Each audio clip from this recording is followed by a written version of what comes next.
Say that three times fast. And we welcome again Mr. David Walls, the Executive Director of the Family Foundation. Now, David, thanks again for joining us again. It's always a pleasure. Yeah, absolutely, Greg. You mentioned something to me right before we went on air here that I think we need to start with, okay? And that's going to be Father's Day is coming up Sunday, and that's a big day. I know we as fathers, David, you're a father. Yep. I'm a father. Happy Father's Day to you. Thank you. Thank you. Happy Father's Day to you and to all of our listeners who are fathers. Fathers and men tend to take a lot of shots in our culture. So we want to lift them up and encourage them during this time. And so you, wives and children, get out there and do something to encourage your father. You know, encouragement is literally infusing courage into someone's life. And so if you would do that, imagine what that might do for your dad. So anyway, happy Father's Day. We may talk about that a little bit more, but we're also going to talk about Governor Beshear's literal promoting of lawlessness against SB 150. I'll let David explain that a little bit more. Falls right in line with the federal administration and things they're doing, as well as our Attorney General, who is running for governor, wrote a brief on the SB 150 legal challenge, right? Yeah. Okay, and then a little bit on Choose Life license plates. So that's just the tease.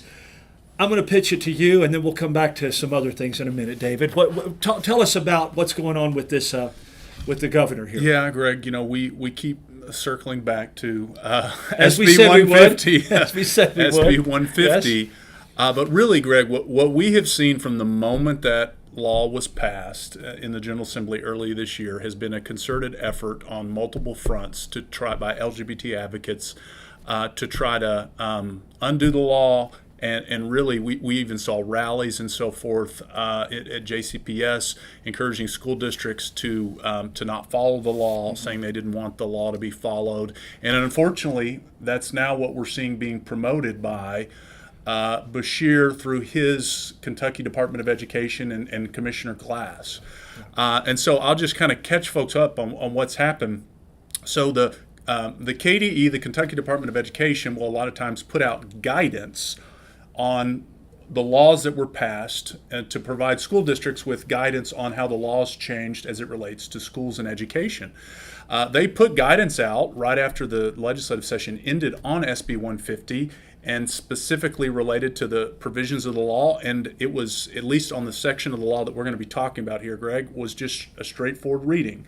And this was the portion of the law that dealt with protecting kids from LGBT indoctrination and saying we don't want human sexuality shouldn't be taught at all in K through 5, and then sexual orientation, gender identity, and kind of what I would say teaching kids LGBT propaganda, the idea that you can identify opposite of your biological sex. Those kinds of topics can't be taught or promoted at all. That's the plain language of the law. Right. Well, what has happened now? The KDE has put out a new updated guidance where they are essentially focusing on one or that's in the law, and they are completely misconstruing the law to say that instead of a clear reading, the clear intention, the debate, everything surrounded was that there was two provisions. You had to do this, both provisions. And so now what they're saying is, it's actually, what the legislature did was actually give schools a choice about what part of the law they want to follow. And if you follow this guidance, it's so absurd, because if a school district was to choose part one of the law and then, quote unquote, be allowed to engage in the activity that's prohibited in part two, you would actually probably be violating the other part of the law. It makes the law completely unreadable. Yeah. And so this is a clear effort to try to undercut the law, and really what the KDE is doing through the Beshear administration, who's certainly he's already been publicly spoken that he's in favor of what his Kentucky Department of Education is doing, is they are giving guidance to every Kentucky school to not follow the law. Yeah. David, I saw that on your old page. You put that out recent days on the Facebook page, I think, and probably others. I saw it there. And the interesting thing is that the immediate thing that came to my mind, and I wrote about it, is two things. And I'm going to let you talk about the second one. But the first one was Jesus said in Matthew 24:12 that in the end times there would be, because of the lawlessness, the love of many would grow cold. And that in and of itself tells us where we're headed. But there's also this idea of checks and balances in our government system speak to that a little bit, because he's clearly overstepping his bounds. Right. Lay that out for our listeners. No, I mean, look, the way it's supposed to work is the legislature passes the laws, Makes the laws, right? and the executive branch enforces them. Right. Or executes them. Executes, That's where we get executive branch, right? Executes them and ensures that they're enforced. Now, what the KDE will say most likely is, well, this is just guidance. But we heard this, and Greg, you and I talked about this leading in the last session, when they put out guidance before the last school year, saying that you had to go along with the pronoun guidance nonsense, right. and usurp parental rights as it relates to what's going on to their which is child part at of school. SB 150 as well. Right. So let's be clear. They are trying to subvert the law, and there's been a number of several of the bill authors that were involved in different pieces of the bill. Senator Wise, Representative Shane Baker, Representative Josh Callaway have all come out very strongly. And just this week, very thankful that the Senate President and the House Speaker jointly together came out and put a statement out, essentially condemning what the KDE is doing and the Beshear administration is doing, and reminding schools that they need to follow the law. And so we actually, Greg, this is one of the things that we'll do. We like to make it provide easy ways for Christians and followers of our organization to be able to engage. We have an action alert up on our website right now. If you go to KentuckyFamily.org and go to our Take Action page, you can send a message with a click of a button to the governor, to the commissioner, Jason Glass, and to the voting members of the Board of Education to encourage them that they need to follow the law. Yeah. Look, this is going to be really important heading into next school year, that there's not mass confusion amongst school districts on some very important provisions that are simply just designed to protect our kids from inappropriate material that has no place in the classroom. And here, let's connect the dots here, because the executive branch underneath that administration comes all of these different arenas, these different areas, such as education, in this case departments, I should say, that's what they're often called, Department of Education. So they are acting in line with the governor, and the governor in line with them, to basically, as you said, subvert the law. Right. And that was my point in saying we're in a state of lawlessness. I don't mean that by Kentucky. I mean that by our general culture is in a state of lawlessness, and we as Christians need to take that to heart. We need to stand up against that graciously, but we need to stand up against that. Now, how does that echo or fall in line with what we're hearing from D.C.?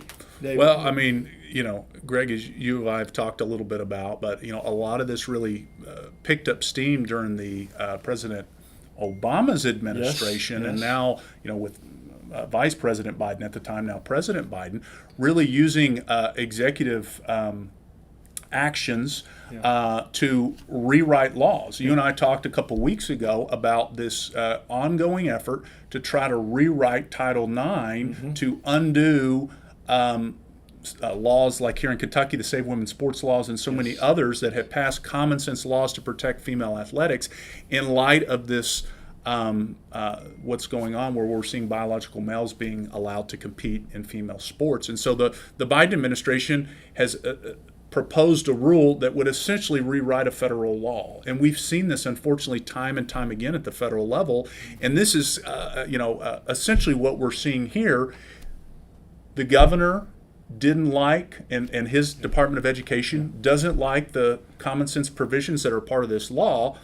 They weren't able to, if they don't like them, then make the case to change the law. Don't try to use the government bureaucracy to subvert the law by saying that something is not what it is. Not what it is. That's exactly Absolutely. right. And interesting, last week, David, we talked about his support of and doubling down on the Sisters for Perpetual Indulgence, which mock faith, which would pursue and groom children. That's what much of this is. And now when the law says that, he's coming back and standing against that. So as I said in another post that I mentioned, we need to be careful come November. I'm not telling you, I'm just saying it's not just who you're voting for, it's what you're voting for. Right. because we need to be careful of that. I want to switch gears here just a moment, because we've talked about this. I'll say this one more thing. Elections do have consequences. Dollars have consequences, and elections have consequences, right? Now, if you want to hear any more of these, you can go to wjmm.com, click on the podcast tab, Love and Lordship links, and you'll find today and the previous 2 days. You can go to loveandlordship.com and find many more podcast videos and articles. David's already told you, kentuckyfamily.org, and take action. Please pray about doing that. And send a message ready for them, right, David? Oh, yeah. There's a message ready. Read it, check it out, and then send that in. Let's stand strong on this.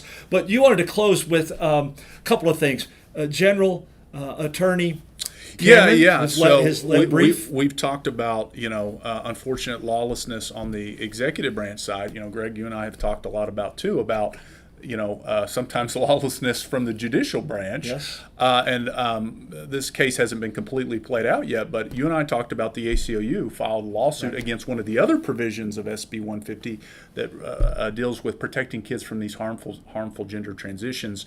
And just last week, our Attorney General, Daniel Cameron, and his team filed a very strong brief in response to the ACLU's arguments, really doing a very strong job of making it crystal clear that it's completely constitutional, in alignment the idea that protecting kids from irreparable harm is completely defensible and in line with what the law should be doing, protecting children in this context. And so we're thankful to have a Attorney General's office and Daniel Cameron and his team doing such a strong job fighting for these duly enacted laws as they get challenged in court, and unfortunately now sometimes trying to get rewrote essentially by executive action. So all this kind of ties together with why it's so important for us to really understand the proper roles of government. I want to give you a few seconds, but I want to remind you again, I said it earlier, there we have Attorney General, I said that before, I flipped that around, but Attorney General Daniel Cameron. Remember, it's not only who you vote for, but what you vote for. Look what they're doing. Right. Look at what they're promoting and how it will affect us as Kentuckians. So thanks. Choose Life license plate. Give a plug for that. We, as Greg, you and I have talked, we're reminding folks that June is now Celebrate Life Month as we approach the 1 year anniversary of Roe v. Wade being overturned. And, we just like to remind folks from time to time that you can sign up for a Choose Life license plate here in the state of Kentucky. And $35. when you do that, right. It's $10 extra compared to a regular license plate, but those funds are passed on to the pregnancy care centers. There's about 50 centers across Kentucky that do phenomenal life-saving work. So we're just reminding folks what a good time in the month of June to consider having a license plate that gets the pro-life message out there and also supports the Choose Life plate. So we have if you go to our website at kentuckyfamily.org, we have a Choose Life page where you can find out more information about that and kind of the history of it. Yeah. Thank you, David. And be sure and do that if you feel led to. Also, on our pages, there's give tabs. If the Lord's leading you to partner with us in that way, we appreciate it. And if not, keep praying and figure out where He wants you to, and then be obedient there. Thanks for joining us. Thanks always for your prayers, and thanks always to the Lord. Make it a great day, and God bless in Christ. Now, stay tuned for my good friend Bill Reeser and Encounter coming right up after this show. And then at 12:45, another good friend, Greg Horn, is going to present Hope is Here, which both of those, you really need to take some time to listen to those. They're excellent, really good stuff. Thanks again, David, for being with us. I'm Greg Williams, and you're listening to the